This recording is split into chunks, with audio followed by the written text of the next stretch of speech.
Okay, thank you, Judge Campbell. It's all yours. Remain seated. Come to order.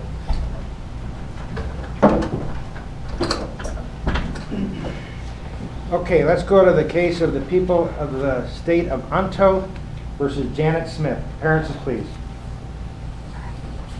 Jeff McDowell for the state, Your Honor. Lindsay Alverson for the state. Trevor Gastelum for the defendant, Janet Smith. Ashley Bowman for the defendant, Janet Smith. I've got the names messed up. So we got Trevor. What's your last name? Gastelum. And then who's Jeff McDowell? Right here, sir.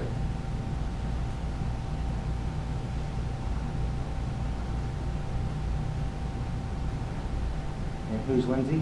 Me. Lindsay Albertson? Yes.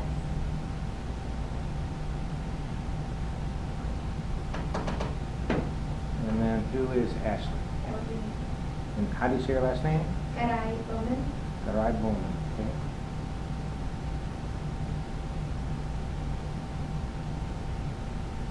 All right, matter is set here for trial. The parties have answered ready. Are there any motions before we begin the trial? Yes, there are, Your Honor. Prosecution goes first. Your Honor, the state motions to suppress the employment record of Officer Purley. We cite that it as a record of specific instances specific instances of prior acts. Therefore, it cannot be used to prove on this specific occasion Purley engaged in the use of excessive force. Furthermore, Your Honor, we cite Federal Rule 403 for concern that that evidence will be outweighed by unfair prejudice. It would cause the unfair prejudice caused to the deceased victim, and furthermore confuse the jury about the issue. My understanding is there are several items in that employment record. Are you seeking that all of them be excluded or just parts of them? All of it. There's 3 items if I recall correctly, sir. And who's going to argue the matter for the defendant? That would be me, Trevor Gastelum. Mr. Gastelum, go ahead, sir. So under Federal Rules of Evidence 404A2B, a defendant may offer evidence of an alleged victim's pertinent trait. So in this case, we are showing it is more probable to show that he struck first. It was his intention to. One of those incidents, the April 9 incident, seems to be slightly different from that scenario. What do you say about that?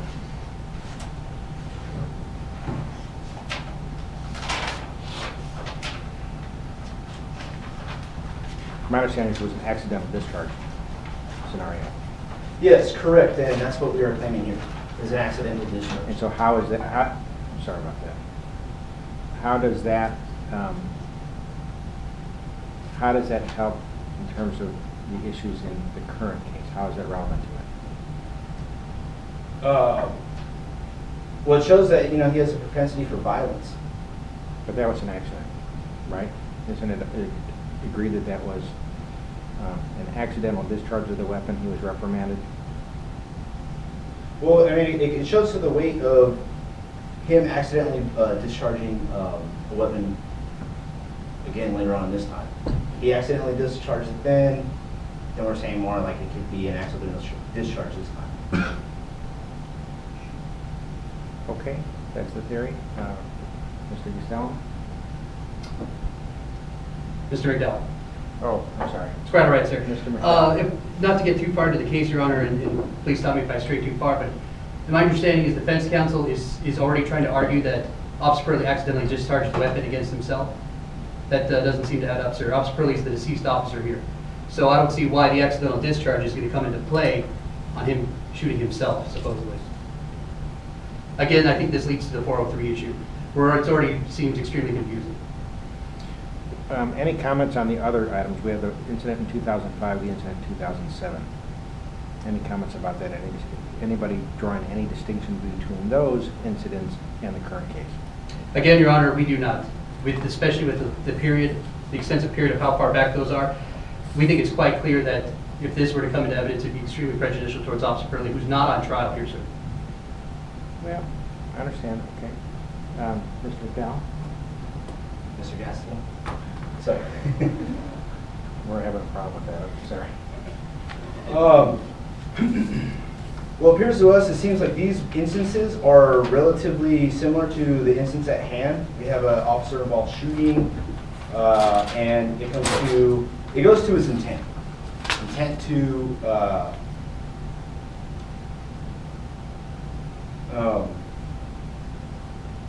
Let me ask you this. The 2007 incident included excessive force.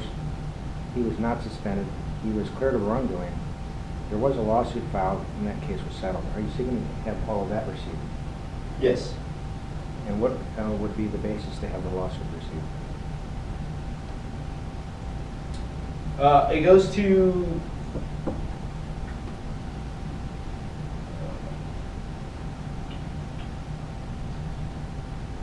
well, I was just thinking it goes to the weight, Your Honor, for the jury to decide. How is the settlement of that lawsuit probative to the issues that we have in the current case? What issue of fact in the current trial does that make a difference for? Which it shows the connection of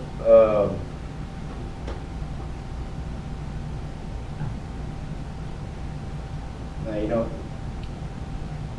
we submit to the lawsuit. Okay. All right. So the 1983 action, the fact that there was an action, the fact that it was settled, that will be excluded by agreement of the parties. Could you repeat that one more time, Your Honor? The fact that there was the 1983 case, the civil rights case, and the fact that it was settled, that will be excluded. The jury shall not hear about that. Your Honor, for clarification, before we submit, I just want to be perfectly clear. We are speaking of the full 2007 record, not just the settlement, the complaint from which it derived from. It's clear that you are talking about the whole record. I'm talking about the lawsuit, the settlement. Correct. I'm just saying, so just settlement. Thank you, sir. Anything else regarding the two incidents, 2005 and 2007, the excessive force claims? No, Your Honor. Anything further regarding the accidental shooting in 2011 and the subsequent reinstatement?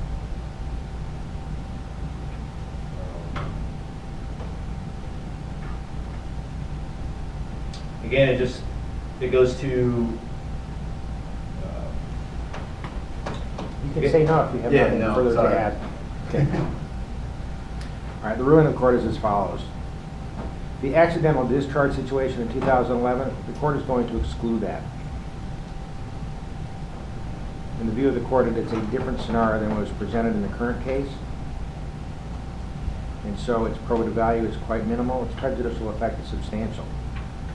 In terms of the 2007 incident and the 2005 incident, the allegations of excessive force, the court will allow that with proper foundation. The 1983 action, the fact that there was a lawsuit filed and that it was settled, that the court specifically views as prejudicial with no probative value. The parties should not discuss that. The jury should not hear about the lawsuit or the settlement. Okay. So that takes care of motions by the people. Are there any pretrial motions for the defense today? Yes, Your Honor. Ms. Garay-Bowman, you may be Yes. heard. Thank you. Good afternoon. Your Honor, pursuant to People v. California, the defense respectfully requests that you exclude the following statements. I'm going to get you for this. You're going to pay. And oh Lord, oh my God, what did you do? What did I do? Excuse me. As they were obtained in violation. I'm going to get you for this. What was the other one? I'm going to get you for this. Hold on. You're going to pay. Wait, hold on, let me find it. It is on the last page of the transcript. I see it, yes. Okay. And oh Lord, oh my God, what did I do? The reason for that is because they were obtained in violation of Miranda. The defendant was never made aware of her rights prior to the custodial interrogation. In this case, Your Honor, there is no question that she was in fact in custody, as no reasonable person would feel free to leave. She was in handcuffs and she was under the control of the government. And furthermore, she was told by Officer Curley that she was in fact under arrest. Your Honor, the questions themselves pose no other purpose other than to elicit incriminating statements. They were not for the purpose of obtaining information, but to in fact incriminate my client. Furthermore, pursuant to Brown versus Mississippi, the 14th Amendment precludes confessions obtained through coercive measures. In this case, the defendant was subjected to attacks by Officer Curley and therefore was in fact coercive. And we would also like to submit that the admission of such statements, would not amount to a harmless error, and therefore we respectfully request that you grant our motion. So Ms. Albertson, you're going to address this issue? We would argue that the Miranda does not apply here. Right. Ms. Bowman stated that these statements were made after Officer Purley informed the defendant that she was under arrest, which is incorrect. Prior to her even getting out of the car, she said, okay, I'll get out, but you're gonna pay for this. That was prior to her being under arrest. She clearly was still in her car. There would be no custodial custody there. And then as far as the statements made after Officer Purley had informed her she was arrested, there was no interrogation. Officer Purley did not question her in order to get any sort of incriminating response. Right. I thought that the question that preceded was, what do you think of that, you foul-mouthed pig? What do you say to that? And in response, she says, I'm going to get you for this, you're going to pay. Sounds like a question preceded the response, right? She wasn't, it wasn't an interrogation it wasn't an express question to elicit the incriminating response, in our opinion. And further, she had not submitted to the arrest at that point, so she was not physically in custody. But she wasn't handcuffed, wasn't she? At that point, yes, she was. She was, okay. But it's not our opinion that Officer Purley had asked her, what do you think of that? In order to get a statement from her, it was more of a rhetorical question. Ms. Gary Bowman, last word, it's your motion. Thank you, Your Honor. I believe the questions themselves elicit that there is no other purpose for asking the questions other than to obtain incriminating statements. And if Your Honor agrees with plaintiff, then again, I would submit to you Brown versus Mississippi, the 14th Amendment, which says that if the statements were obtained through coercive measures, that they should be excluded. Do you think that they were obtained through coercive measures? I do. She had just been subjected to repeated beatings by Officer Purley. Matter submitted. I'm going to allow it. I don't see it as in custody. I'm sorry, I don't see it as a custodial interrogation. Not in this context. The court will allow it. People ready to proceed with opening statement? Yes. Yes, we are. I have one more motion to, I thought you only got one. Go ahead. Your Honor, if that be the case, I believe both sides did have two motions prepared. Okay. Ms. McDowell, you may be heard next on your motion. Yes, Your Honor. We would like to motion to suppress Terry Hawkins' criminal record on the grounds of there's multiple arrests and we want all of them suppressed. The juvenile arrest, Hold on a second. The prosecution's not planning to offer Mr. Hawkins juvenile adjudication, are you? No, Your Honor, Your Honor. So let's skip that. What's next? Then we have the car theft is over 10 years under FRE 609B. If it's more than 10 years, its probative value must substantially outweigh its prejudicial effect. This happened over 15 years ago, and it's highly more prejudicial than it is. Are you seeking to exclude the shoplifting charge? Yes, I'm seeking to exclude the shoplifting charge. On what grounds? Under FRE 609A2, crime must readily deter in establishing the elements required of proving dishonesty or a false statement. You think honest people shoplift?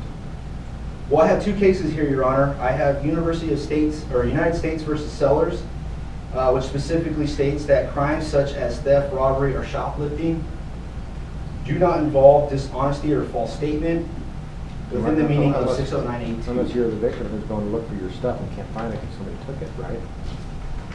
I'm just going by what the law says, Your Honor. The cases say. Okay. Mr. McDowell. Yes, sir. In response to the defense's motion for the rap sheet, Your Honor, we cite to you, sorry, I switched pages. We cite to you Federal Rule 609A2, which states any crime, regardless of punishment, The evidence must be admitted if the court can readily determine the elements of the crime required proving or the witness admitting a dishonest act. And I think, as you already alluded to, sir, shoplifting is quite a dishonest act. I'm sure if we were to look to Onto's laws on that matter, we would find the same. Is there any other relevancy to the shoplifting charge in this case? It is also going to go to, it could also go to his bias towards Officer Purley, because the arresting officer for that incident was Officer Purley. Why don't you make an argument as to why it would go to bias? For the possible witness? Your Honor, it could come to the bias of Terry Hawkins with his statements that he gave regarding what he observed Officer Purley and how he observed Officer Purley acting, because the witness, Mr. Hawkins, has had previous experience, once again, being arrested by Officer Purley, and I think that speaks for itself, sir. What do you think about the motor vehicle incident from 1999? Your Honor, I believe both my co-counsel and I were perfectly fine submitting on that. Allowing that in? Correct. Or allowing that out, I'm sorry, they want it out, so. They want it out, right. Okay. All right. Any further? No, Your Honor, nothing further. The 1999 motor vehicle theft conviction will be excluded by agreement. The court will exclude the juvenile adjudication, that's also by agreement. The shoplifting charge and misdemeanor conviction, the court does view it as a crime of moral turpitude. The court also views it as an issue going to honesty and integrity. It's relevant for those reasons, but it also is relevant to bias in terms of the, based on the facts of this case as I understand them. So we will allow that. Okay? Any other motions? We withdraw our second one, Your Honor. You do? Yes, sir. Okay. Are you ready to proceed with opening statement? Yes. Who's going to give the opening statement for the people? Myself. So, Ms. Albertson? Yes, that's Opening right. statement, you may be heard. Ladies and gentlemen, the jury, remember, what the lawyers say is not evidence. You may take notes if you'd like, but it's really not necessary. Just listen to what they have to say. You may proceed. Good evening and thank you for being here. This is a case about a defendant who had little respect for law enforcement. So little respect that she took an officer's life during what should have been a routine traffic stop.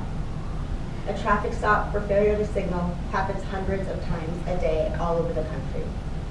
The difference here was that this one resulted in the defendant shooting and killing Officer Purley with his own weapon.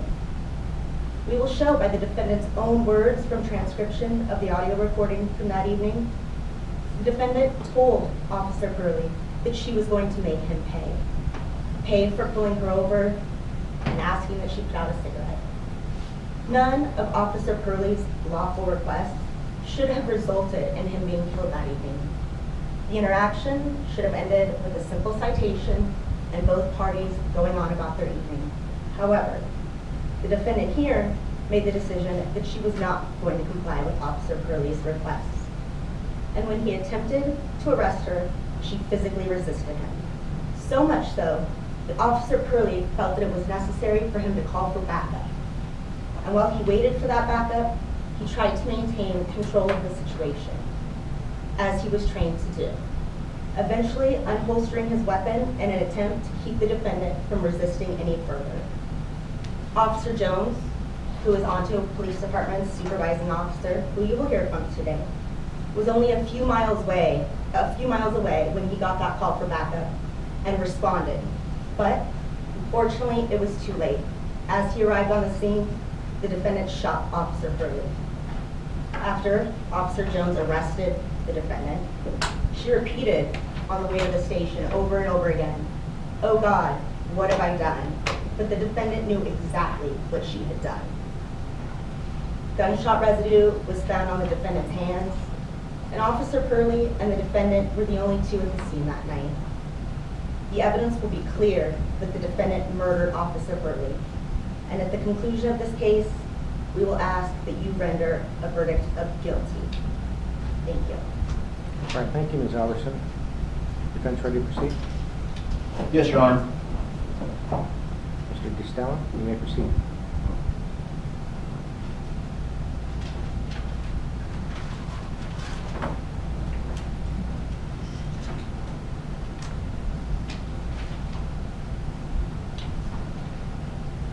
Ladies and gentlemen of the jury, this is a case about a violent, out-of-control officer with a history of violence.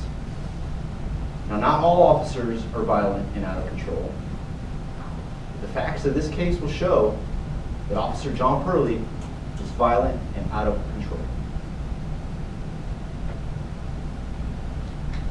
This, on the evening of August 27, 2015, is a night that Janet Smith will not forget.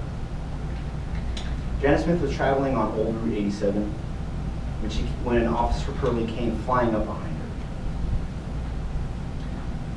She pulled over to get out of Officer Purley's way,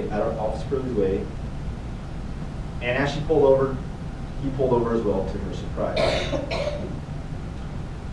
Now, once Officer Purley then confronted Janet Smith, he demanded for her license and registration. She complied. He demanded for her to take her key out of the ignition and to turn her car off and take her key out of the ignition. She complied. He then asked for her to put her cigarette out. But she did not want to because she felt it was in her rights. The evidence will show that Officer Purley was out of control. He then demanded that Janet Smith get out of her vehicle. She did not want to get out of her vehicle. He then threatened her with a taser and was going to light her up if she did not get out. She got out, and that's when Officer Purley grabbed her and smashed her head into the vehicle. As she tried to get away, she stumbled and fell. Once she was on the ground, Officer Purley then jumped on top of her and smashed her head into the ground again. He then proceeded to handcuff her in the front, but not in the back. And the evidence will show that this is not part of Allentown Police Department protocol. Now, once they get up, Janet Smith tries to get away, but Officer Purley grabbed her, pulled her to the back of the vehicle, his vehicle. And as he was pushing her into the back of his vehicle, he pulled out his gun and put it in her face. Reacting to that, Janet Smith threw her hands up. Now, my client, Janet Smith, is from Idaho. She's a university professor who is moving to Calzona because she just accepted a position at the university. Now, she was going to start a new chapter in her life, a chapter where she can convey her wisdom to young adults.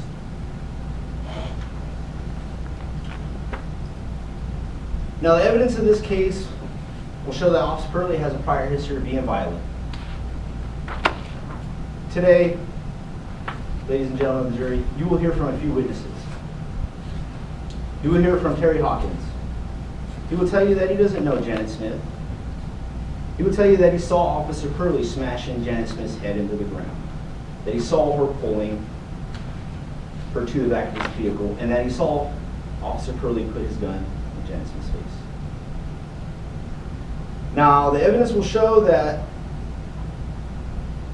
Terry Hawkins called 911 report that Officer Purley was down, and it will also show that he didn't immediately call after Officer Purley was shot. Now, you will also hear from Officer Purley.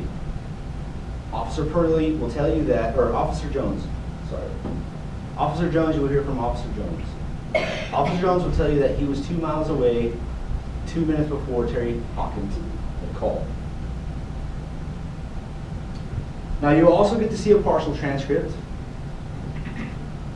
This partial transcript will not have all the facts or all the dialogue between Janet Smith and Officer Purley. The evidence will show that the first line of the partial transcript says, "Good morning. Officer Purley pulled Janet Smith over at night." Now, you must have all the facts to make a decision today. And it is important that you listen to all the testimony that you hear.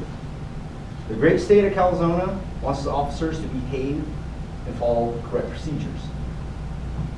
That nobody is above the law, including officers. If an officer becomes violent and out of control, any person would be justified in defending themselves. So at the conclusion of this trial, you'll find that Janet Smith was justified in trying to protect herself,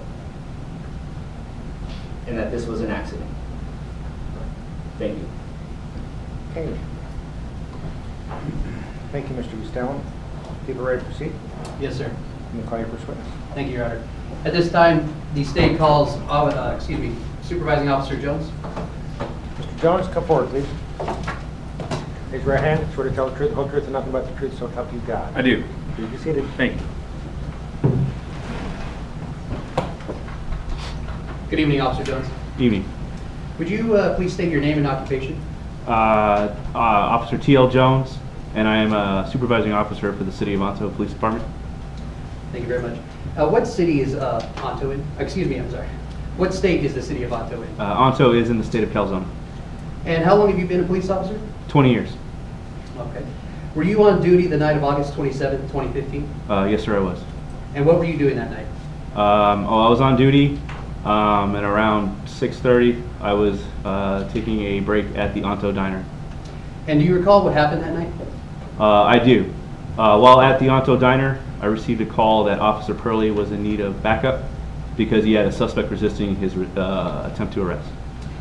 And were you at the scene where Officer Purley put that call up? I did arrive to the scene. When I received the call from dispatch about Officer Purley requiring backup, I left the Ontario Diner and made my way to the 5-mile marker, which is where Officer Purley was located. And about how long did it take you to get to Officer Purley's location? Approximately three minutes. These times that you just spoke of, are they exact or they are approximate times? Yes, sir. They're approximate times. And why would you be using approximate times? Sir, when I received a call for one of my officers needing assistance, my first priority is to get to the scene, and I may not be checking the time exactly. When you arrived on scene, what did you see? So I arrived at the 5-mile marker. I saw Officer Purley and the suspect he was attempting to arrest struggling, and he was attempting to place her in the back of his police cruiser. Is the person you saw fighting with Officer Purley in this courtroom today? Yes, she is. Would you please point to her and identify her by a piece of her clothing? Yes, sir. She is sitting right there, and she is wearing a white jacket. Your Honor, at this time, I ask that the record reflect Officer Jones has pointed out to the defendant. Any objection? No. Record will reflect. Thank you, sir. Officer Jones, when you got to the scene, did you hear anything? As I arrived at the scene, I was about to exit my vehicle. I heard a single gunshot, and at that time, I took a defensive position behind my driver door. And what did you do after the gunshot? Oh, I'm sorry, you already said that. If you wouldn't mind just repeating that. Objection asked and answered. Withdrawn, sir, Your Honor. Okay. Were you able to see the defendant sitting in the back of Officer Purley's car? Yes, I was. Was anyone else sitting in the back with her? No, sir. She was sitting in the back of that car by herself. And what did you ask the defendant to do anything? As I viewed the defendant in the back of Purley's car, I could not see Officer Purley's weapon or any other weapon, so I asked and commanded the suspect to throw any weapon she had outside the vehicle. When you ordered her to throw out a weapon, did she? Yes, she did. Did you see what she threw out? It was a firearm. And what did you do after the defendant threw out the gun? I asked the the defendant to exit the vehicle and take 3 steps towards me and lay on the ground. And then what did you do? I approached the defendant. I searched her for any further weapons. She did not have any, and I re-handcuffed her and placed the handcuffs behind her back. So at this point, after you have the defendant in handcuffs, what did you do then with her? I took the defendant from the ground. I put her in the back of my police cruiser, and I immediately went over to Officer Purley to check on his condition. And what was Officer Purley's condition? At that time, when I checked on Officer Purley, he had shown no signs of life, sir. After you checked on Officer Purley, what did you do next? I proceeded to take the defendant, back to the police station for further booking. And while you were driving the defendant, did she say anything? Yes, sir, she did. While she was in the back of my vehicle, she stated, what did I do? What happened? Oh my God.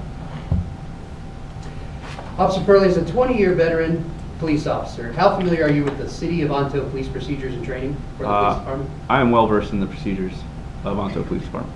Are you familiar with the training that Officer Purley would have received? Yes, sir, I would have given him that training. If a person refused to exit the vehicle, what does the training call for? If the suspect refuses to an officer's command to exit the vehicle and the officer isn't within his duty, he has a right to use any non-lethal force to remove her and place her under arrest, if that is what his goal was. Now, when a suspect resists arrest, how are the officers trained to handle that? My officers are trained to take command and control of the situation. This is not only for the officer's safety, it's for the safety of any members of the public in the area, which could include using a taser, handcuffing the suspect immediately as to get them into their vehicle and secure the area. When you say handcuff the suspect immediately, is there specifics about how that should happen? That would be specific towards the context of what was happening during that situation. If a suspect is persistently being resistant and fighting with the officer, his first goal is to control him or her, and get their handcuffs or their hands in a position where they can't harm them. Sometimes this does result in the handcuffs being placed in the front and not in the back. If a suspect, once handcuffed, began to try and flee from an officer, Objection, leading. I'm not sure what the question is. Hold that thought. Make your question, please. once again, Officer Jones, if a suspect, once handcuffed, began to try and flee from an officer, what does the training call for then? The objection's overruled. At that time, if the suspect is attempting to flee from the officer, he is allowed to use enough force to subdue and take command and control of the situation, and again, for the safety of both the officer and public, and get that suspect under custodial arrest. You just said he could use enough force. What type of methods of force would be used, or could be used? Again, if it had to, he could use his taser. He could fight back with any force being put against him, physical in nature. Again, it's anything that officer deems necessary to get that suspect under control. Would that include the use of a service weapon? If the suspect continues to fight, an officer would be able to pull his weapon in order to secure the safety of himself, if he deemed necessary, and if that suspect was continuing to resist and fight back, yes.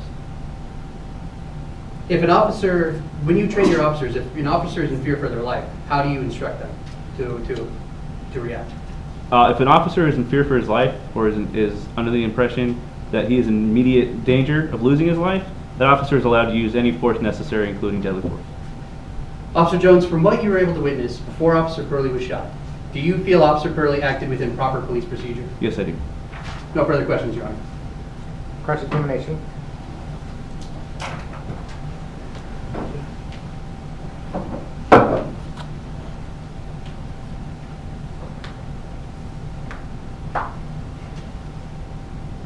Officer Jones, so you are a supervisor of the Ontario Police Department, correct? Correct. In fact, a 20-year veteran, true? Yes. And you also stated in your direct that you are familiar with, or you're very familiar with, the protocols of the Ontario City Police Department, correct? Yes, sir. I'm training officer. And you are Officer Purley's supervisor as well, correct? Yes, I was. And as a supervisor, you reviewed his employment records, true? His employment record? As in his prior history, or prior conduct with the police department? You're aware of that, correct? Yes. Yes, I am.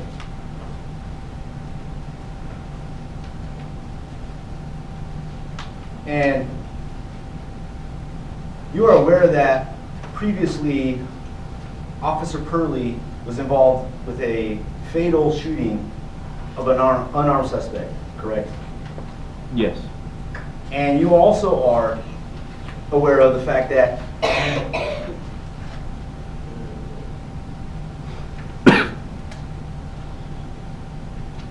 he used excessive force while on duty, attempting to arrest an individual, correct? Yes. So now, on the evening of August 27, 2015, you were on duty, correct? Yes, I was. And you stated that you were at the Onto Diner on break, correct? I was. Okay, and this is located on Old Route 87, true? That's correct. And this diner is 2 2 miles east of the 5-mile marker, true? Yes. And that night, dispatch had radioed all officers to support Officer Purley that night, correct? I received a dispatch. Officer Purley was in need of assistance, yes. Now, as a supervising officer, you know how dispatch operates, correct? Yes, I do. Dispatch records incoming and outgoing calls, correct? Yes, I do. Ordinarily, every call is recorded, correct? I would imagine all calls are recorded, yes.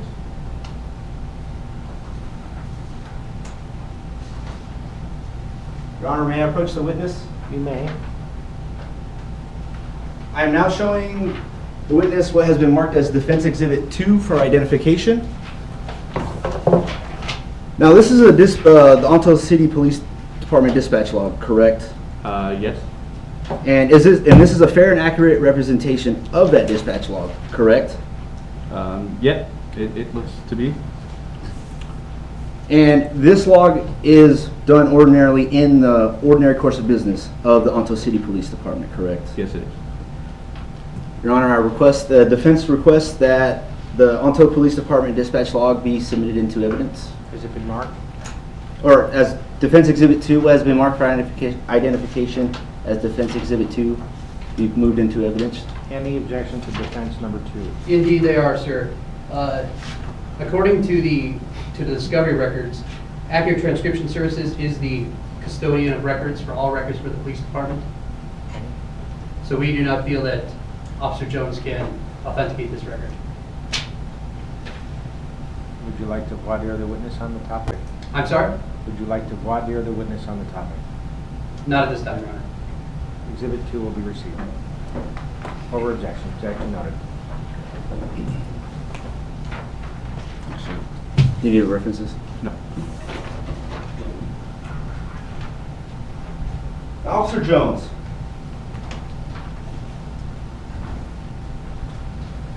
At 7:22 p.m., the dispatch log says that your position is at the 7-mile marker on Route 87, correct? That's what the dispatch log says.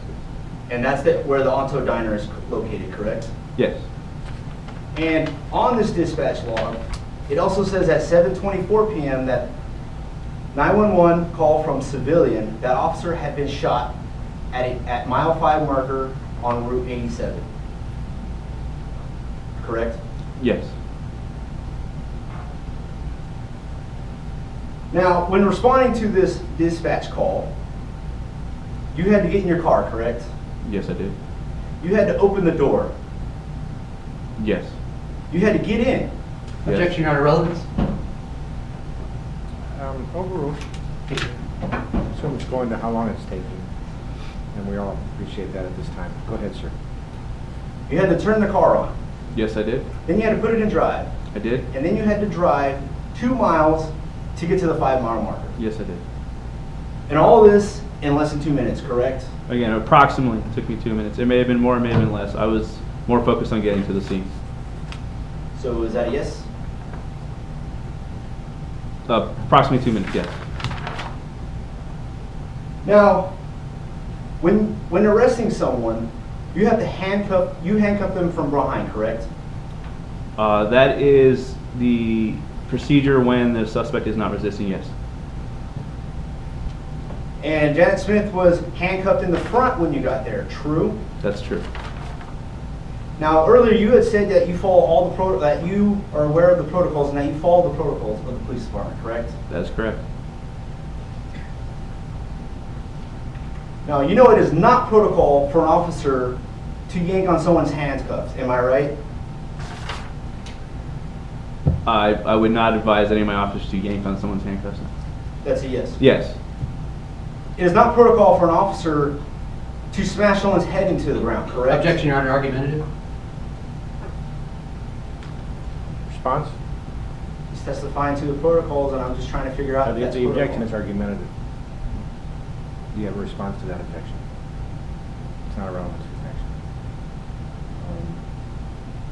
All right, the objection is sustained. Please rephrase.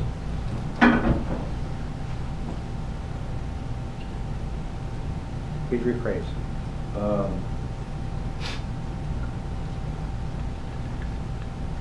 Now, it is not a protocol for an officer to put a gun to someone's head, am I right? That would be context dependent. Is that a yes? It can be. I can't answer that a yes or no. No more further questions, Your Honor. Thank you. Redirect? Yes, Your Honor.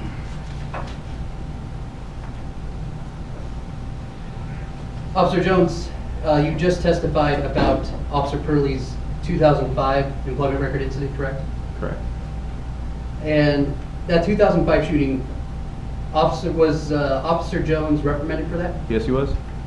And what was the final disposition of that incident with him? After I had ordered him to take firearms training, I reinstated him back to the active duty. So he was back on the force. Yes, he was. After that incident, did you trust to work with him? I would not have reinstated him if I did not think he was fit to be on the force.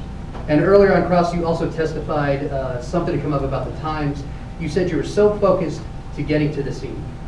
Why were you so focused getting to the scene? One of my officers was in need of assistance, and that is part of our duty to assist our officers. Officer Jones, with all of the commotion that took place that night, especially what you witnessed at the scene, is there any doubt in your mind that the defendant shot Officer Purley? No, there's no doubt in my mind. No further questions, Your Honor. Okay. Officer Jones, thank you. You may step down. Thank you, Your Honor. Next witness for the people. Yes, the people would like to call Reese Newberg to the stand. Reese Newberg, come forward, please.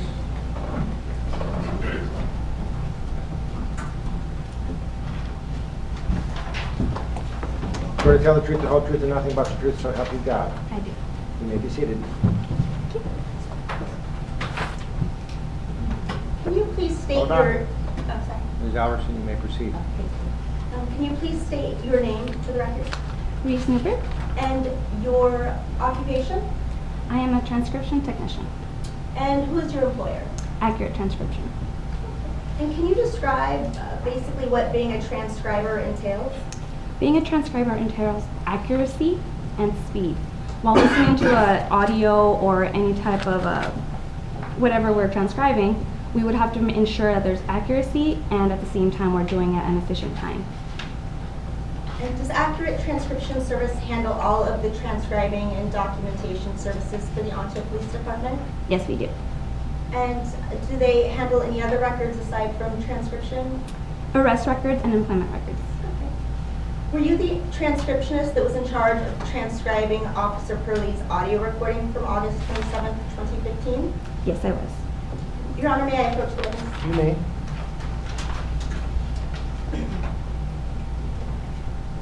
And could you please tell me what this is? It's marked for Plaintiff's Exhibit A for identification purposes. This is a transcript of Officer Purley's belt recorder, voice recorder. And can you please read, if the court will indulge, the transcript as it appears here? Probably. Officer Purley, good morning, ma'am. License and registration, please. Do you know why I pulled you over? Janet Smith. No, I do not. Officer Purley. You did not use your directional signal when you changed lanes. Janet Smith. Okay. Officer Purley. Is something wrong? You seem upset. Janet Smith. I am upset. I only pulled over to get out of your way. You came flying up behind me and you were tailgating me. Officer Purley. Do you have a license? Janet Smith. Yes, of course I have a license. Officer Purley. Is it suspended? If you tell me now, it will be better for you. Janet Smith. Why would you think my license was suspended? Just give me a minute to find it. You can check it yourself. Inaudible. And can you explain what inaudible means? Inaudible basically means that when we're transcribing it, there's no words that you could actually make out of it. So there's just noise. And that happened a few times throughout this recording? Yes, it did. Go ahead and continue. Gladly. Janet Smith. Here it is and my registration too. Officer Purley. Okay, ma'am. I'm going to call these in. Don't try to go anywhere. Janet Smith. Now, why would I try to go anywhere? You have my license and registration. Officer Purley. Just turn the car off. Take the keys out of the ignition. Janet Smith. What the hell is your problem? I'm not going to go anywhere without my ID. Officer Purley. Take the keys out of the ignition. Don't make me tell you again. Janet Smith. Okay, satisfied. Objection. This is just the transcript. She is reading it as if it was the tone of the voice. What is your legal objection?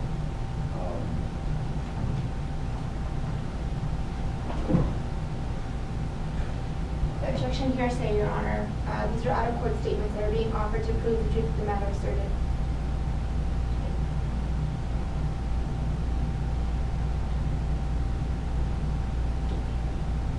They haven't, the transcript has not been received in evidence.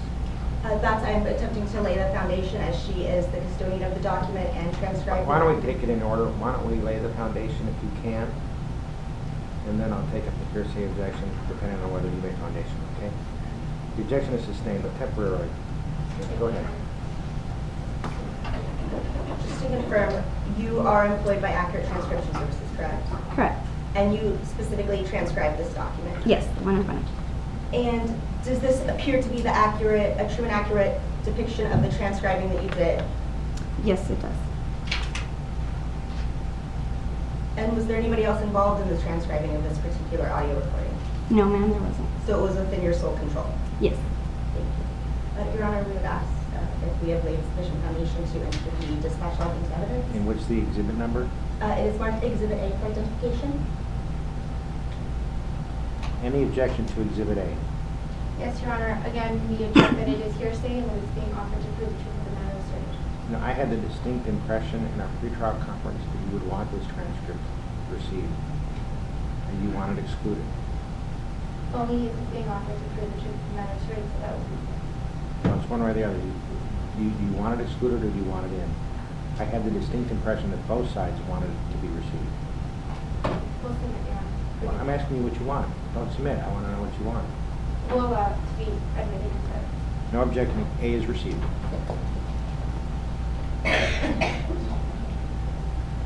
Can you please continue from below where it says audio checking, OP checking the license and registration? Yeah, and for the record, as Exhibit A is received, the hearsay objection is then overruled. A is in evidence. You may proceed, ma'am. Thank you. Okay. Officer Purley, I am issuing you a citation for improper lane change, failure to use your signal. Janet Smith, why did you turn around to follow me? Why did you race up and tailgate me? What about me made you want to harass me? Officer Purley, ma'am, I am issuing you a citation and then you could be on your way. Put that cigarette out while I'm speaking to you. It bothers me. Janet Smith, I am sitting in my own car. I don't have to put the cigarette out. Officer Purley, you will put it out. Now step out of the car. Janet Smith, no. Hey, don't you dare open that door. I'm not getting out of the car. You have no right to make me get out of the car.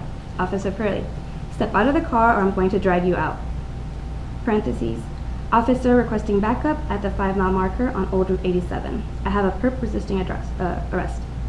Janet Smith, leave me alone. You have no right to do this. Officer Purley, get out now or I'm going to light you up.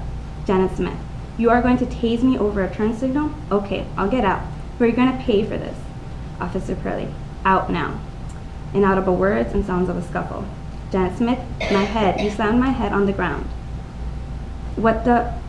am I allowed to... It's a direct quote. Okay. You read it as written. What the fuck is wrong with you? Stop it. Get off of me. Oh, my head. Take these cuffs off me. You're hurting my wrist. Officer Purley. Okay.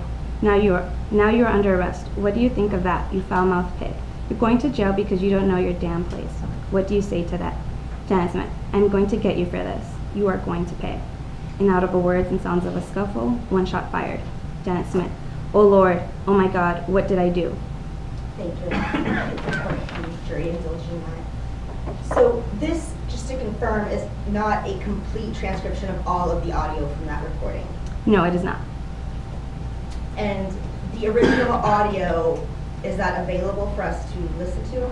No, unfortunately, it is not. And what happened to that? It was erased as I was transcribing it. And is it common for audio of that nature to be deleted? No, of course not. It's something we try not to do. But can you say that all of the portions that are transcribed here are accurate to the audio from Officer Purley's video or audio recorder? Objection leading. Overruled. Yes, it is. On those grounds. Thank you. No further questions. Cross-examination. Thank you, Your Honor.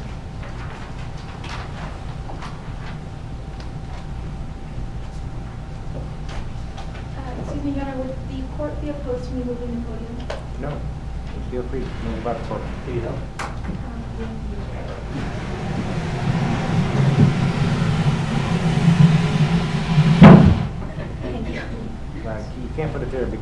see the lawyers. So you have to come. Put it in the middle. Right there is good. Right there is good. Then I can see everybody. Go ahead. Thank you. Ms. Newberg, you work for Accurate Transcription Services, correct? Yes, ma'am, I do. And it's your job to make accurate records, true? Correct. Including accurate transcriptions? Of course. And Accurate Transcription Services has a contract with the Ontario Police Department, correct? Correct. So it's in the best interest of the company to provide accurate transcriptions to the Ontario Police Department, true? Of course. And it's in your best interest to provide accurate transcriptions for the Ontario Police Department, correct? Yeah, that's my job. So Ms. Newberg, were you working on August 27th? On August 27th, Objection. I wasn't. Relevance. What's the relevance of whether she's working on August 27th? Whether or not she was in fact taking the transcription, as that is the date of the event. But would you expect the recording to get to her on the date of the incident or someday afterwards? I'm sorry? Would you expect the recording to get to her office the day of the incident or someday afterwards? Yes, the date of the event. All right, the objection's overruled. You may proceed. In fact, you made a transcript which recorded the voices of both Officer Purley and Janet Smith, true? Sure. And it's possible, in fact, that you stated that there are inaccuracies in the transcription, too? I believe so. Okay. In fact, the transcript starts with "Good morning," and yet the event took place at 7 p.m. at night, correct? Correct. Portions of the transcript are missing, yes? Yes. In fact, there are multiple portions missing, correct? Yeah, due to the recording being erased. There are portions of the transcript that read inaudible. Of course. Mm-hmm. And there are specific portions in the transcript that read inaudible words, correct? Mm-hmm. So in fact, you failed Is that a to... yes? Yes, I'm sorry. Go ahead, Thank you. ma'am. So in fact, you failed to capture everything that was said that night, correct? Everything that was said audibly, I did. Everything that wasn't, I didn't. Thank you, Your Honor. Mhm. No further questions. Redirect? Yes, please. Opposing counsel had mentioned that there were inaudible portions of the audio recording. And do you find that that's common and common? Yeah, it's on a belt. Usually you can't hear a lot. Unfortunately, it just happens. So it could be the actual quality of the audio belt recorder device itself.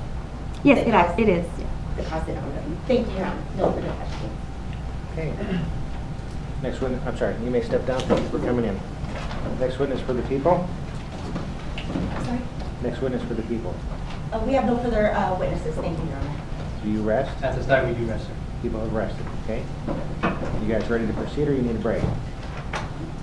Well, Your Honor, I would like to make a motion, Federal Rules of Criminal Procedure 29, motion for a judgment of acquittal. You may be heard, sir. The jury, you're now listening to this right now. Go ahead.